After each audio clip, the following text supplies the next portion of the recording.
મારું નામ મનીષ મગનભાઈ જીકાદરા, ગામ મોટા ગોખરવાળા, સલાળા ધંધો કરું છું ભાડાના પડામાં.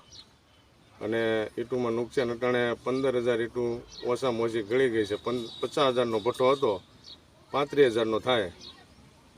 કેવી નુકસાની છે? નુકસાની 15,000 ઈંટું ગળી એટલે માનો ને તમે 5,000નો ભાવ ગણો તો 15 તેરીને 45,000 રૂપિયા તો એ ખાલી હોય જાય.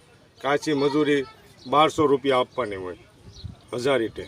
બીજું કે માટી વહી જાય, કાચી માટી વહી જાય, એ કાંઈ હાથમાં આવે નહીં. કોલસી વહી જાય, 4,000-4500 ટનની ભાવની આવે. કોલસી વહી જાય, અંદરની રાખ નાખવાની આવે, એ આવે 4500ની ટન, એ વહી જાય. જોકે નુકસાની એટલે પૂરેપૂરી નુકસાની ગણાય. 15,000 ઈંટું જાય એટલે અમારી 2 લાખ રૂપિયાની નુકસાની ગણાય. તો તમારી રજૂઆત શું છે?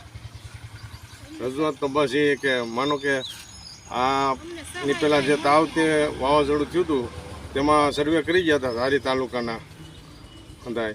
અને ત્યારે જે કાંઈ માંગ કરી હતી અમારા પ્રજાપતિ સમાજે એ કાંઈ મળ્યું નહોતું. અને આજકાલ એ રજૂઆત કરી છે કે જે આ ધોવાણ થયું હોય અમારું, જેમ ખેડૂત ભાઈઓને મળે છે એમ અમને પણ મળવું જોઈએ, જરૂરી છે. ઓકે.